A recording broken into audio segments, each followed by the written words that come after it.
하나님 말씀 마태복음 1장 1절에서 17절까지의 말씀입니다. 신약성경 마태복음 1장 1절에서 17절까지 우리 한 목소리로 같이 읽겠습니다. 시작. 아브라함과 다윗의 자손 예수 그리스도의 계보라. 아브라함이 이삭을 낳고 이삭은 야곱을 낳고 야곱은 유다와 그의 형제들을 낳고 유다는 다말에게서 베레스와 세라를 낳고 베레스는 헤스론을 낳고 헤스론은 람을 낳고 람은 아미나답을 낳고 아미나답은 나손을 낳고 나손은 살몬을 낳고 살몬은 라합에게서 보아스를 낳고 보아스는 룻에게서 오벳을 낳고 오벳은 이새를 낳고 이새는 다윗 왕을 낳으니라. 다윗은 우리아의 아내에게서 솔로몬을 낳고 솔로몬은 르호보암을 낳고 르호보암은 아비야를 낳고 아비야는 아사를 낳고 아사는 여호사밧을 낳고 여호사밧은 요람을 낳고 요람은 우시야를 낳고 우시야는 요담을 낳고 요담은 아하스를 낳고 아하스는 히스기야를 낳고 히스기야는 므낫세를 낳고 므낫세는 아몬을 낳고 아몬은 요시야를 낳고 바벨론으로 사로잡혀 갈 때에 요시야는 여고냐와 그의 형제들을 낳으니라. 바벨론으로 사로잡혀 간 후에 여고냐는 스알델을 낳고 스알델은 스룹바벨을 낳고 스룹바벨은 아비훗을 낳고 아비훗은 엘리야김을 낳고 엘리야김은 아소르를 낳고 아소르는 사독을 낳고 사독은 아킴을 낳고 아킴은 엘리훗을 낳고 엘리훗은 엘르아살을 낳고 엘르아살은 mat단을 낳고 mat단은 야곱을 낳고 야곱은 마리아의 남편 요셉을 낳았으니 마리아에게서 그리스도라 칭하는 예수가 나시니라.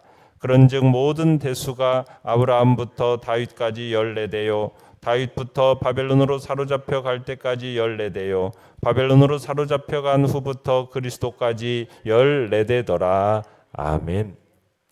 오늘 말씀의 제목은 진솔한 왕의 계보라는 제목으로 말씀을 나눕니다. 마태는 신약을 여는 이 첫 부분으로서 예수님의 족보를 소개하고 있습니다. 마태복음의 저작의 목적엔 1차적으로 유대인들에게 예수가 구약에 예언된 바로 그 메시아다라는 사실을 증거하는 것이었습니다. 따라서 마태는 무엇보다도 이 예수가 구약이 메시아의 혈통적 조건으로 제시되고 있는 바를 보일 필요가 있었던 거죠. 그래서 마태는 무엇보다도 먼저 아브라함으로부터 예수에게까지 이르는 이 족보를 본서에서 서두에 제시하게 된 겁니다. 자, 내용 관찰 문제 1번을 보시면 마태는 예수님을 누구와 누구의 자손이라고 소개하고 있습니까? 1절에 보시면 마태는 예수님을 예수 그리스도를 가리켜서 뭐라고 얘기하고 있어요? 아브라함과 다윗의 자손 이렇게 소개하고 있죠. 그러니까 마태는 예수 그리스도를 모든 유대인의 조상인 아브라함 그리고 오실 메시아를 예표하는 다윗 왕의 자손 이렇게 소개하고 있는 것입니다. 자, 내용 관찰 문제 2번을 보시면 마태는 예수님이 남자 요셉의 씨를 통해 잉태된 것이 아님을 나타내기 위해 어떻게 표현합니까? 자, 16절을 가서 보시면은 마태는 그리스도의 탄생에 대해서 요셉을 완전히 배제하고 있습니다. 그래서 마리아에게서 그리스도라 칭하는 예수가 나시니라 이런 표현을 쓰고 있어요. 마리아에게서 나셨다 이렇게 표현을 사용하고 있습니다. 그러니까 마태는 지금까지 일관되게 지금 쭉 사용하고 있는 낳고라는 능동태형 대신에 나셨다라는 수동태형을 사용함으로써 문맥의 이 흐름을 완전히 깨고 있습니다. 그러니까 마태는 지금까지 소개된 사람들이 지금 모두 양친의 성적 결합에 의해서 태어났지만 예수님만큼은 그런 방법이 아닌 성령에 의한 잉태라는 신적인 방법으로 탄생하셨다라는 것, 그것을 증거하고요. 그러면서 예수 그리스도의 탄생이 어떤 인간의 능동적인 행위의 결과가 아니라 전적으로 하나님의 섭리에 의한 거다라는 것을 증거하고 있는 겁니다. 그리고 마태는 바로 여기서 우리 주님은 어떤 인간적인 족보상으로는 아브라함과 다윗의 혈통을 계승하신 분이시지만 실제적으로는 신적인 기원을 지니신 분이다. 그래서 세상 모든 사람과는 그 기원과 본질을 달리하시는 분이다라는 것을 분명히 하고 있는 겁니다. 그래서 마리아에게서 나시니라, 나셨다, 이 표현을 사용하고 있는 거죠. 자, 영과 묵상 문제 3번입니다. 마태가 예수님의 계보를 언급하면서 그분을 아브라함과 다윗의 자손이라고 소개한 이유는 무엇이겠습니까? 자, 예수님이 1절에서 아브라함의 자손 이렇게 강조하는 것은 오직 예수 그리스도만이 진정한 복이시다라는 것을 지금 알려주기 위해서입니다. 창세기 12장 2절 3절에 보면 하나님께서 갈대아 우르에서 아브라함을 부르셨을 때 그를 향하여 뭐라고 얘기하냐면 너는 복이 될지라 땅의 모든 족속이 너로 말미암아 복을 얻을 것이라 이렇게 말씀을 하셨어요. 그러니까 하나님께서 아브라함에게 하신 약속, 너는 복이 될 것이다, 모든 족속이 너로 말미암아 복을 얻을 것이다, 이 약속은요 아브라함 시대에는 성취되지 못했습니다. 사실 하나님께서 아브라함에게 하신 그 약속은 아브라함이 아닌 먼 미래를 보시면서 하신 약속이었거든요. 그리고 하나님께서 때가 차니까 독생자 예수 그리스도를 아브라함의 혈통을 통해 이 땅에 보내심으로써 그 약속을 성취하셨던 거예요. 그러니까 마태는 예수 그리스도를 아브라함의 자손이라고 소개함으로써 예수 그리스도야말로 온 세상에 복을 가져다 줄 참된 복, 이렇게 소개하고 싶었다라는 얘기입니다. 그러니까 세상 모든 사람들이 간절히 사모하는 복, 그 복을 줄 자가 과연 누구이겠습니까? 세상 사람들은 오늘도 복을 얻고자 정말 말도 못하는 우상 앞에 절하고 점쟁이를 찾아가서 복 얻는 길을 묻기도 합니다. 어떤 이는 돈과 권력과 명예가 복이라고 생각해서 그것을 쫓아가기에 여념이 없어요. 자, 그런 것들은 성경에서 얘기하는 것처럼 터진 웅덩이들입니다. 그건 허무한 거예요. 인생의 진정한 복은 세상이나 세상의 것으로부터 얻어질 수 있는 게 아니라는 거죠. 진정한 복은 우리에게 생명과 영원한 안식을 주시기 위해서 이 땅에 아브라함의 자손으로 오신 예수 그리스도, 그분이 우리에게 진정한 생명과 영원한 안식을 주실 수 있는 분이라는 겁니다. 그러니까 우리는 세상 사람들이 쫓는 그런 헛된 길을 멀리하고 아브라함의 자손으로서 오직 참된 복이신 예수 그리스도, 그분만을 우리의 마음에 항상 모시고 그의 말씀을 따라 살아가는 것, 그것이 세상 사람들이 누리지 못하는 진정한 복을 누리는, 풍성한 복을 누리는 길이라는 것을 우리로 하여금 아브라함의 자손이라는 이 말 속에 이야기하고 있는 겁니다. 그러면서 마태가 예수 그리스도를 또 다윗의 후손, 다윗의 자손 이렇게 소개하고 있는데, 이것은 예수 그리스도가, 예수는 그리스도 곧 메시아다라는 사실을 가장 극명하게 드러내고 있는 겁니다. 그러니까 구약 성경에서 하나님이 메시아를 보낸다고 했는데, 메시아는 넓게는 아브라함의 후손 가운데 옵니다. 그 후손 중에서도 창세기에서는 유다의 자손을 통해서 올 거다, 유다 지파에서 나타나게 될 거다라는 것을 야곱의 그 예언을 통해서 얘기를 했었어요. 그러다가 사무엘하 7장에서 가장 구체적으로 다윗의 후손을 통해서 오실 것을 분명하게 또한 밝히고 계십니다. 그래서 이 당시 이스라엘 사람들은 다윗의 후손, 이 말을 메시아라는 말하고 동의어로 사용을 했었어요. 그러니까 신약 시대 다윗의 자손 이렇게 얘기를 하면은 누구를 염두에 두는 겁니까? 메시아, 그리스도, 이걸 염두에 두는 단어란 얘기입니다. 그래서 이스라엘 사람들 사이에서 다윗의 자손으로 오실 이 메시아를 그토록 갈망한 이유는 또 무엇이었겠습니까? 다윗이라는 사람은 가나안 땅의 모든 이방 족속을 정복한 왕입니다. 그래서 아브라함에게 주신 그 하나님의 약속을 성취시킨 인물이 다윗이에요. 근데 하지만 불행하게도 이스라엘 백성들이 이 다윗이 이루어 놓은 영광을 지키지 못하고 멸망해 버리잖아요. 그러면서 그들의 소망을 이루어줄 새로운 왕을 기다려야 했습니다. 그리고 하나님께서는 약속하셨어요. 뭐라고요? 다윗의 후손 가운데서 메시아를 보내서 그들에게 참된 안식과 평화를 주겠다라고 약속을 하신 겁니다. 뿐만 아니라 이 메시아의 나라는 다니엘서에서는 참된 안식과 평화를 주는데 인간이 세운 나라처럼 쉽게 멸망하는 나라가 아니라 그 나라는 영원하고 영원하리라. 그 누림이 영원하고 영원하리라. 이렇게 또 말씀을 하셨어요. 그러면서 오랜 이방 세월 동안 이방의 압제 속에서 고통받던 이스라엘 백성들이 진정한 평화 속에서 영원한 안식을 누리기를 소망하면서 다윗의 후손으로 오실 메시아, 그분의 메시아의 나라, 이것을 목마르게 사모했던 겁니다.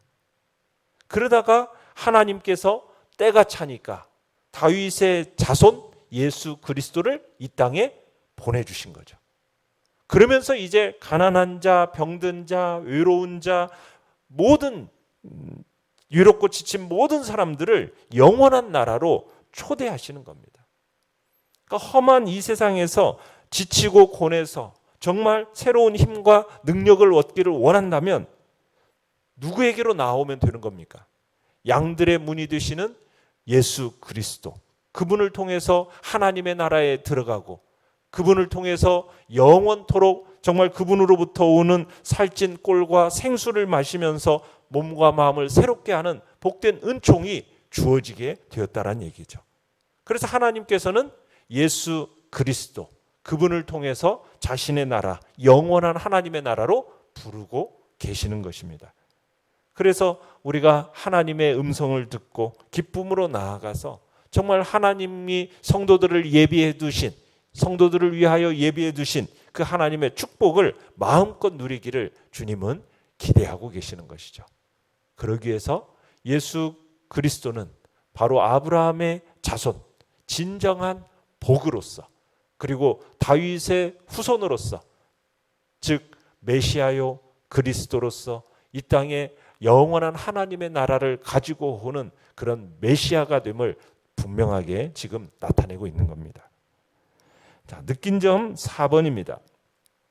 아담의 계보와 달리 죽었다라는 표현은 없고 낳고만 반복되는 그리스도의 계보를 볼 때 어떤 생각이 듭니까? 자, 첫 아담 안에서는 죽음만이 있었어요. 그런데 둘째 아담이신 예수님 안에서는 생명으로 바뀌었다. 이것을 지금 생각하게 만드는 겁니다. 우리는 흔히 이 예수 그리스도를 하나님의 재창조 사역과 관련해서 둘째 아담 이렇게 표현해요. 둘째 아담. 그러니까 첫째 아담이 있는 것이고 둘째 아담이 있는 거죠. 그런 의미에서 지금 예수님의 족보와 아담의 족보가 서로 대비가 되는 겁니다.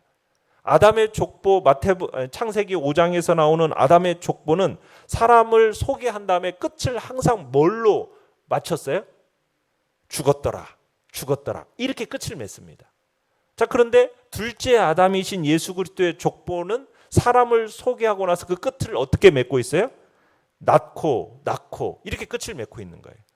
그러니까 첫 아담은 인류에게 뭘 가져다 준 겁니까?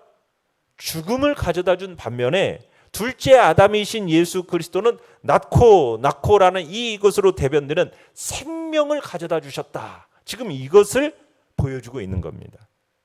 그러니까 첫째 아담은 시험에서 실패하고 범죄함으로 말미암아 그 안에서 난 모든 후손에게 예외 없이 죽음의 형벌을 가져다 주었어요.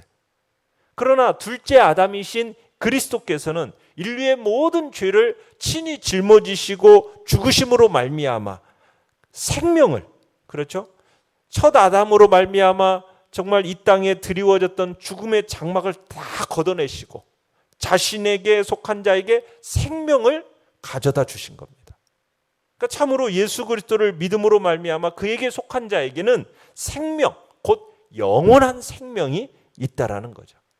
누구든지 예수 그리스도를 주님으로 영접하는 자는 국적, 도덕성, 가문, 신분, 성격 이런 거 차별 없이 모두 다 영생을 얻게 되는 것입니다.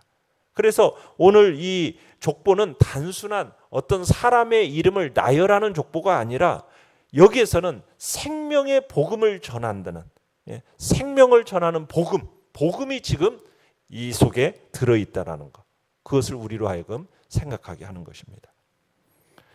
결단과 적용 5번입니다.